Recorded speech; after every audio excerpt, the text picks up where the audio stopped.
Hi, everybody, and welcome back to my channel. If you are new here, happy to have you. So today we are speaking about working with recruiters, often not something that you hear about or is really just discussed. So that's why we're here today. When seeking a new career or career pivoting, Salesforce professionals oftentimes choose to seek a job by themselves. Job seekers underestimate the amount of influence that recruiters can have throughout the job application process. So for today, we have Tom and Rajan here. They are coming in from Oliver Parks, which focuses on recruitment for tech professionals across the board, and in particular, Salesforce professionals. So just a little bit of breakdown for how this video is going to go. We are going to have a part 1 and a part 2, so make sure that you tune into both of them. We'll make sure to link it below to make sure that you hear everything that Tom and Rajan have to share with us today. So Tom and both Rajan, would love for you to introduce yourselves, tell us a little bit more about Oliver Parks, and then also the particular industries that you work with. Excellent, thank you, Megan. Well, I'm Rajan Khan, and I'm an associate at Oliver Parks. And I started last year as an analyst in around June, July time, and I work solely on Salesforce within the US market. Cool. Yeah, thanks, Megan. And yeah, my name's Tom. I'm a partner with Oliver Parks. Got a career spanning around about 12 years in the recruitment industry in total, and the last decade with Oliver Parks. Sort of working my way from senior recruiter right up to partner level.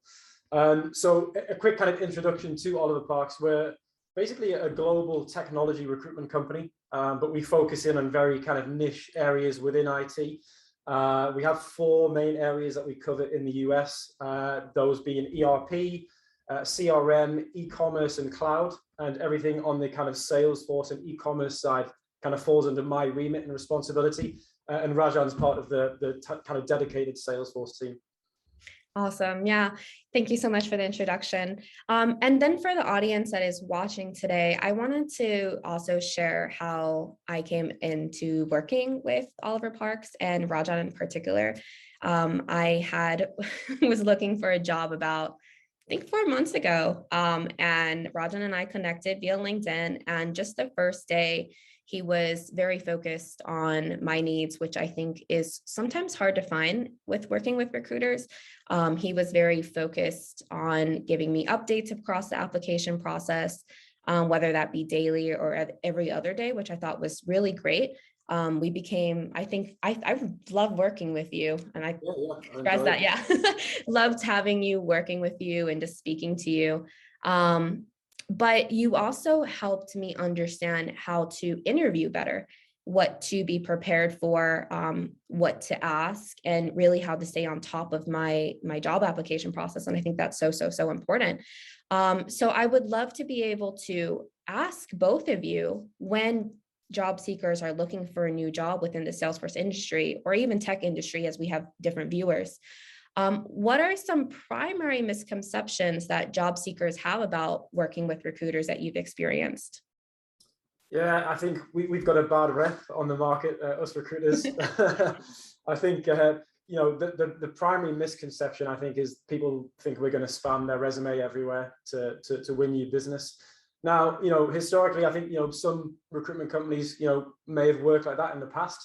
But the way we operate is we operate on more of an executive search methodology, where we build long-lasting relationships in our business unit, particularly in the Salesforce ecosystem. So we recruit for Salesforce partners and end users, so both sides of the fence. Mm-hmm. And yeah, we build long-lasting relationships with our clients, and really hone in on what they're looking for from a cultural and a technical perspective. So we're more sort of proactive about how we go out and actually get talent. But yeah, I think in terms of more misconceptions, I think candidates may think that, well, hang on a minute, these guys are getting an agency fee here, so if I cut that out and apply directly, I've got a better chance of getting a job. Where realistically, maybe that's true, but what you would also be doing is going into a long list of other applicants that you can eventually get lost in. Mm. So yeah, I think misconceptions, they would be the main two, and what we do to counter that is really act as kind of trusted advisors to both our clients and candidates, moving forward. Yeah, definitely. I agree with that. There are a lot of misconceptions that I've personally heard from people when they get an email from a recruiter via LinkedIn. And that's why I love having you both here, to be able to to have people hear that when you work with Recruiter, it's extremely beneficial. And Rajan, I think that everything that Tom said, you did a really good job showcasing that when we worked together. So for both of you, what would you say if somebody was kind of hesitant about working with Recruiter, exactly what we just talked about? What are some of the benefits of actually working with a recruiter in this situation? I would say, just to touch on what Tom said previously, recruitment companies such as ourselves, we have long-lasting relationships with clients, which aids in getting bringing increased visibility to your profile and yourself and your resume for certain positions, which also ultimately can bring on more opportunities. And down the line, it will save you time if you spend a little bit of time speaking to a recruiter on the phone and tell them what you're looking for, your criteria. What might seem a bit mundane at the time, it might then the recruiter's job is to then bring you opportunities, and you don't really have to do anything from that stage forward. So ultimately, it will save you time. We also can bring expert advice along the process, and obviously with your career or the candidate's career. And insight to the clients we're working with. Like I say, with the long-lasting relationship, we can definitely go into that. Interview prep, like you touched on previously, and then also feedback throughout the process, which helps streamline the process essentially, and keep it going. And at the end of the day, we each have a shared interest in success, so that obviously helps the process quite a lot. And another thing, it might be confidentiality as well, because people might not want to put their resume in like a talent pool essentially, in case an employer might see or something like that. There's full confidentiality that you're actually looking for a job between you and the recruitment company.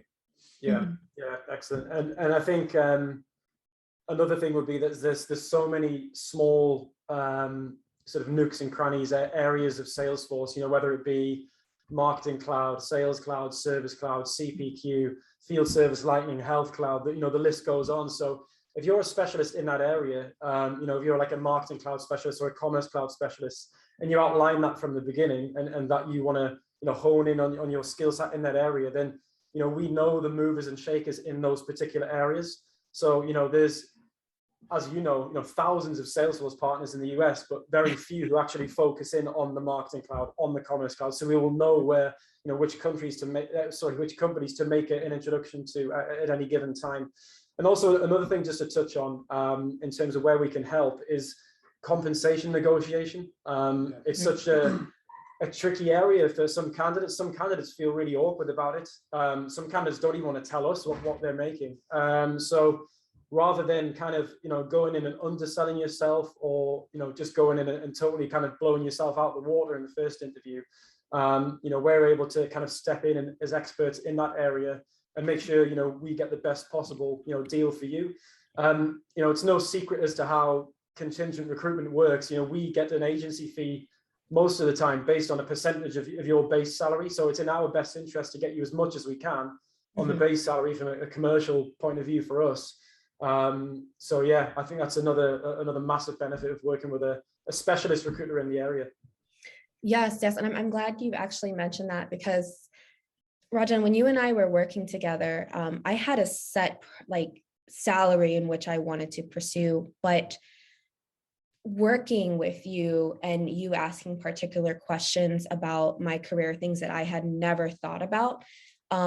What do you like in a company? What things do you not like in a company? Like those really, really in-depth questions, I had a job list, right? And I was like, okay, well, here's one job, here's another job. And I didn't really know a lot about what I wanted. I'm just looking about what the company wants. And I think that when you're applying for a job, in order for applicants to feel safe with working with a recruiter, trust you guys moving forward, asking those type of personal questions makes us feel like you have our backs at the end of the day, which was really, really great to feel. And then Tom, you were also just talking about the financial side, the salary side. From my experience, recruiters really do know the market. So when I say I'm looking for a beginner Salesforce job that starts at 60K, you might say, well, depending on your area, you might be at 70K. I've seen many, many instances with that where recruiters will come back and be like, well, why haven't you thought of a higher price or this price? So you guys definitely do have a really good insight from working with so many professionals into the market. And I would say that's a really great benefit of working with a recruiter. Another question I did have for you both was, a lot of people will come to me, mentees, and just kind of say, like, how do I get noticed from a recruiter? Can I reach out to them? What would you say about, people reaching out actively to recruiters? How does one go about that? And what are your thoughts? I'd say, if you're actively looking, I would say that's, a good thing to do, definitely. But at the same time, a good recruiter will, headhunt you. Essentially, that is what we do. And it comes down to obviously profile, which we'll probably touch on, a little bit later. But I had a friend who's recently just started a new position. He's in a different field. He's in totally different field. He's an electrical engineer. But he came to me obviously with knowing I work in recruitment, and just he had a LinkedIn profile maybe 2 years ago. We didn't set it up properly, but he was wary about. Well, first of all, we updated it together and made sure we included everything about skills and whatnot, and then he was hesitant about adding a bunch of recruiters just in case his company was to for some reason look through and see that he might be interested in changing job. But ultimately he didn't do that, and now he's later down the line, a few months down the line, people started coming to him, and he's got a new position which he loves. He's got a bump up in pay, and that's all just coming from basically his profile.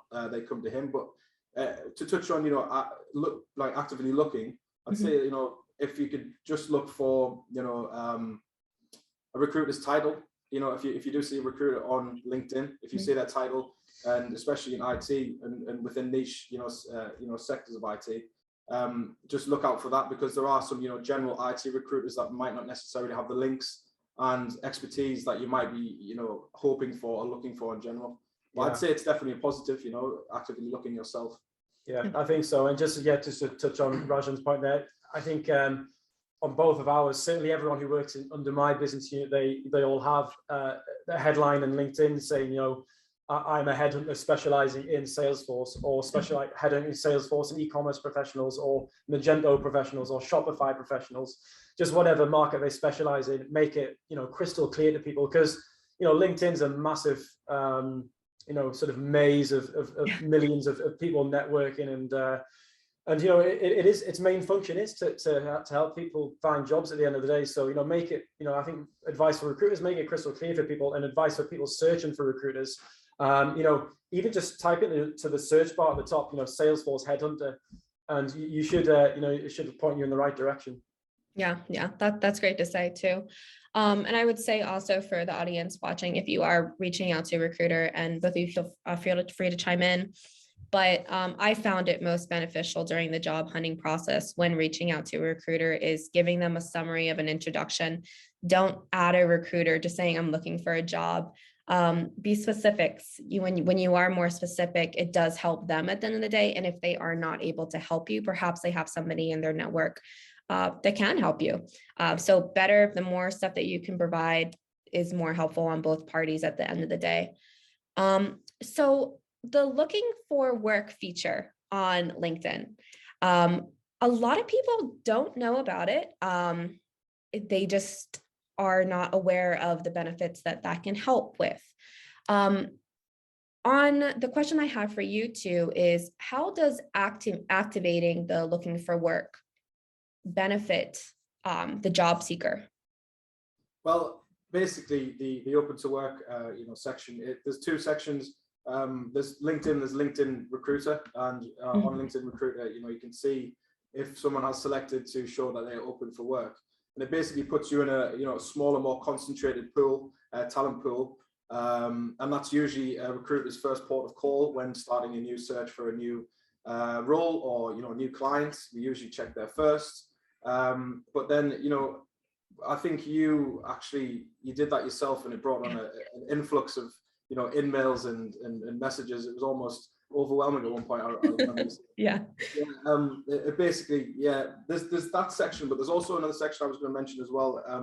Is the more likely to respond, and that kind of goes into the algorithm kind of discussion. But I think that's that concentrates it as well, almost like the open to work. And I think some people don't use the open to work section because obviously it will notify it will be visible on your profile basically. And yeah, it's like the green circle, isn't it? Open to work. It's pretty obvious. It's pretty obvious. Yeah. That's not obviously ideal for some employees, but yeah, it definitely, as you know yourself, it works for sure. Yeah, I think as long as your current employer knows of your status, that you're open to work and you're looking, because it is visible for everyone when you change it to open to work, it puts that green circle around your profile picture. So as long as you've okayed it with your current employer, if you're just kind of keeping an open mind on the career market, I wouldn't necessarily change it to that. But yeah, certainly it does put you in a more concentrated pool. And when we're searching for people, on LinkedIn Recruiter, the open to work section would be, our first go-to, and then we would approach the wider talent pool from there. Yeah, definitely. And Rajan, you were right. I would love to be able to give the audience watching two perspectives of the open to work feature on LinkedIn. There's the one where it's just like you might be casually looking, but you don't want to put it out there quite yet. That was great because recruiters still do definitely approach you. But then when you have that green banner of open to work, not only can recruiters see it, like Tom just said, everybody sees it. So people who are not recruiters, who may know that there's an internal position that's looking to be filled, that can help you in the long run. So for those that are looking to, seek a job in the future or looking for a job right now, that feature is terrific to have. And I actually have a video that talks into that, so I'll make sure to link it right here. But I would also like to talk on the sections of LinkedIn, right? And I think Rajan, you and I talked about this offline, but having your LinkedIn filled out makes you look more exciting as a potential candidate. But having like the header section, the featured section, the about me, the experience, the skills, endorsements, and recommendation, I think that's really, really good to have. And I would love to be able to ask you ask you both, when you look into a potential candidate, is having a fuller LinkedIn more attractive for potential employers and recruitment agencies, at least on your experience? Yeah, I would say so. I think the main thing that we search on, and again, ties into the whole algorithm of LinkedIn, are keywords. So, it's like SEO, search engine optimization. The more times you mention something, you'll come up at the top of the Google rankings, and it's kind of the same in LinkedIn. So if you're a Salesforce professional, let people know about it. That's what we advise people. Where we've got in our strapline, Salesforce and e-commerce, Headhunter, make sure you say, Salesforce consultant or, Salesforce developer specializing in Apex, Visualforce, Lightning, Marketing Cloud, Commerce Cloud, and just make yourself, very crystal clear and visible. I think, the header, the featured section, the about me, it all kind of ties into the same thing, really. The more keywords you have, if we're searching for somebody on LinkedIn Recruiter, we have like different sections we can search on, like job title, location, company they work at, keywords, and the keywords is always the biggest one for us. So if we're searching for a Salesforce developer, we automatically put in Apex, Visualforce, and Lightning, the three hottest, development languages in Salesforce right now. And that's how we kind of filter it down from there. The same goes if you're a more functional profile, like yourself, Megan, if you have, Salesforce consultants specializing in these areas. Another good thing as well is to include the kind of full, especially as a consultant or like an architect, is to include the full implementations that you've been involved in, like sort of end-to-end implementations from start to finish. That's a big thing for our client base. Yes, it's very easy for me to read a resume or somebody's profile and see how many years they've worked with Salesforce, which companies they've worked with Salesforce. That's not as important to us. What we want to know is the real, like, the nitty-gritty, what contributions you made to the project, what was the most complex project you were involved in, what role did you play in that. That's the real sort of the thing that's going to make the difference, and that want our client base to talk to you. So I would say include as much detail on that and the project specific detail as possible. Yeah, That's you reminded me again of something when I was working with a whole bunch of the recruiters. That was definitely something that came up, because it's one thing to be able to show your certifications, which are terrific, and this is specifically for Salesforce professionals here. But when you can showcase the projects and elaboration, it also helps the recruiter at the end of the day be able to take that information from all the way from 360 of the cycle back to the potential employer. So that's great tips right there. So the last question I have for you for part one of this interview is, what makes a good recruiter? And what have been some of the most memorable parts of your time recruiting? Yeah, good question. I think, one of the things that we, or certainly myself and the other partners at Oliver Parks, look for, and what Rajan has in abundance, is being a good listener. That's the main thing. Just on going back to what I touched on there, it's very easy for somebody to read a resume or a LinkedIn profile for 30 seconds, and I can pretty much say how long you've worked with Salesforce, which Salesforce partners you've worked for, which certifications you have.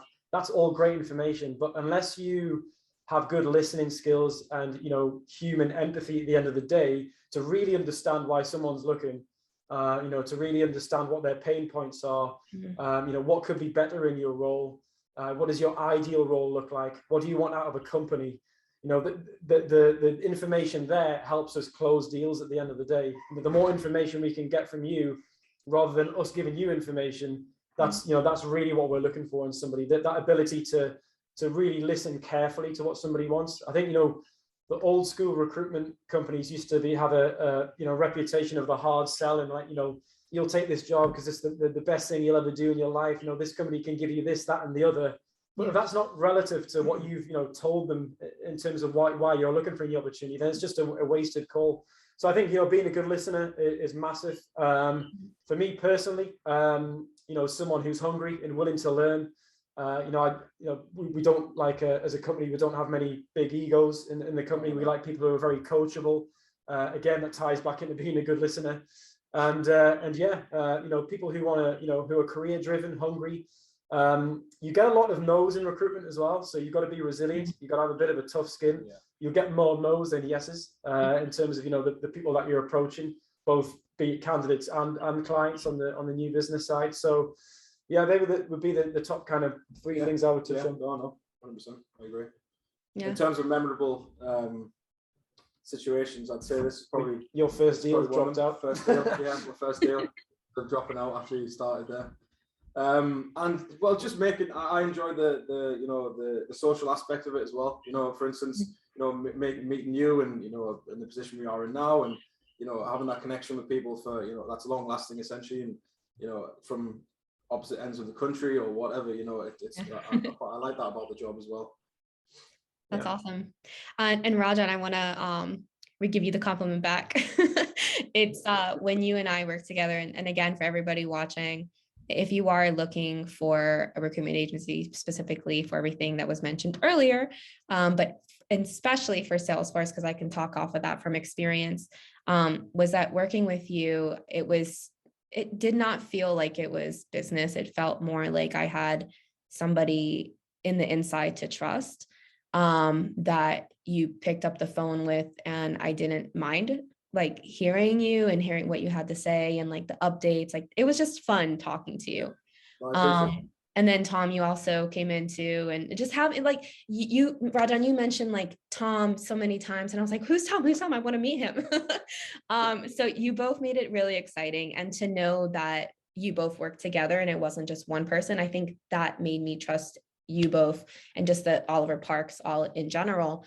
So again, for anybody that is watching, if you are looking for a new job, you're considering it, you want to explore, Oliver Parks is a great place to go with. Highly suggest it. I will have the link to Oliver Parks in the bottom, Rajan's LinkedIn, Tom's LinkedIn on the bottom. And thank you both for part one, and we will see everybody in part number 2.